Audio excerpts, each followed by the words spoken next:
Hi everyone, welcome back to my mini blog. সকালে ঘুম থেকে ওঠার পর খেলাম একটা জুস। এটা কিসের জুস তোমরাই গেস করে বলো। এরপর আজকে আমাদের টিভির সাথে সেট টপ বক্সের কানেকশনটা করা হলো। আজকে দুপুরের মেনুতে চিকেনের সাথে হচ্ছে আমার একটা খুব পছন্দের খাবার। তোমরা এতদিনে হয়তো কেউ কেউ জেনে গেছো, ফ্রাইড রাইসটা আমি খুব ভালো খাই।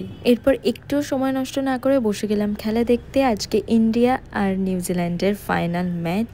আগে আমি এই খেলার কিচ্ছুই বুঝতাম না, আর আমার ভালো লাগতো না খেলা দেখতে। তবে আমার মায়ের পাল্লায় খেলা দেখতে বসে বসে খেলার উপর একটা প্রচুর ইন্টারেস্ট চলে এসছে। আর যখন বিরাট আউট হয়ে গেল তখন তো এত চাপ লাগছিল। যাই হোক, আর জানো তো আমার মার শরীরটা কিন্তু খারাপ। মার এত ঠান্ডা লেগেছে, এত কাশি হচ্ছে, তাও মা একভাবে চেয়ার আপ করে যাচ্ছে আমাদের ইন্ডিয়া টিমের জন্য। আর মা প্রচুর এক্সাইটেড ছিল। লাস্টে তো যখন ইন্ডিয়া টিম জিতলো, আমি আর মা খাটের থেকে নেমে খুব খুব আনন্দ করছিলাম।